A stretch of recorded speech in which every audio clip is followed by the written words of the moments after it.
Jep një telefon të lutem. Po, ja i më. Hajde ta marrësh vetë. S'di ta rish vetë.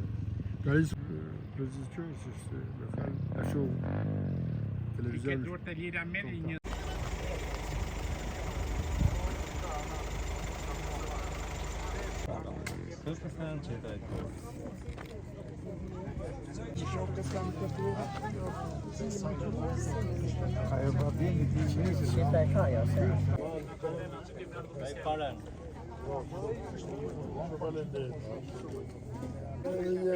Po të dali komplet mua. Si ke parë, unë nga parë.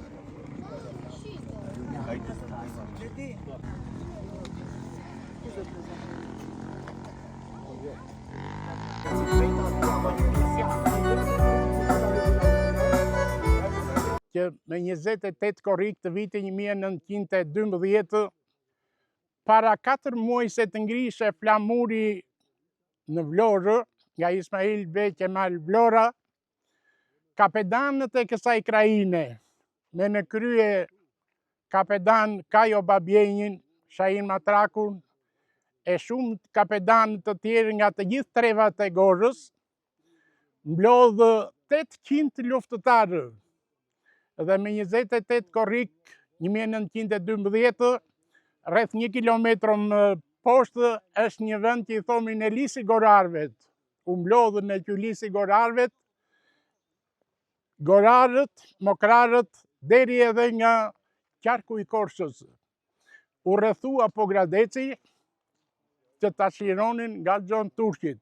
Kapedani i Gorës, Kajo Babjenji, mbasi edhe çliroi Gorën, ngrit në flamurin këtu në gurin e Kamjes, ndaj ne e quajmë festa e ngritjes të flamurit për krajinën e Gorës edhe për Pogradecin, çlirimi nga Gjon Turqit.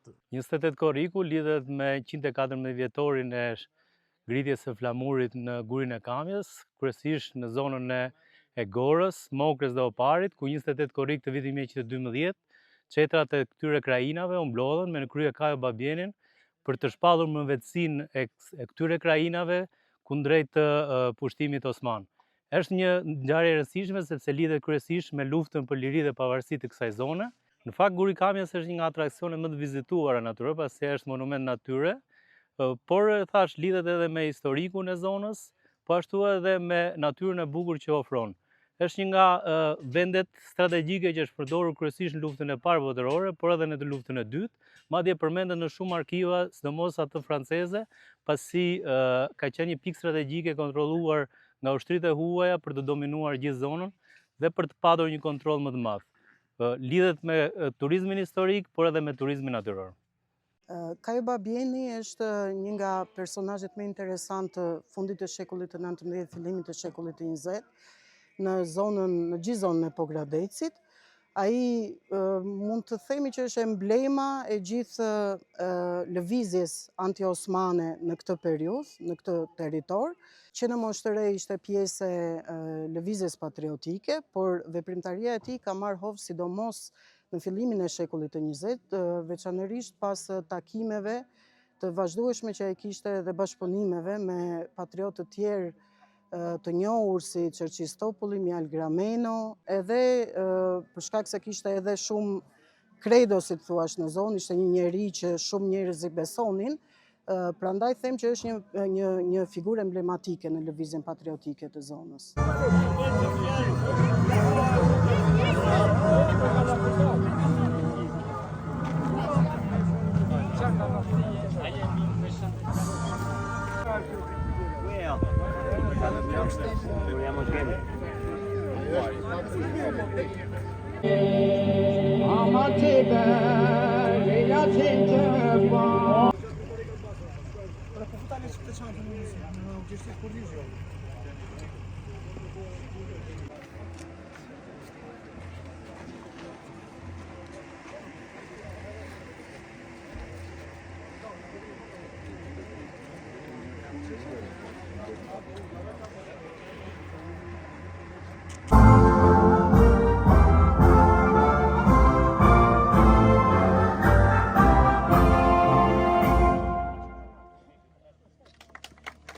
Veprimtaria e komitetit E shqetësoi administratën osmane, e cila tërhoqi nga gora gjithë xhandarët e vet, kushte që komiteti ta zgjeronte veprimtarinë e vet në vitet në vazhdim.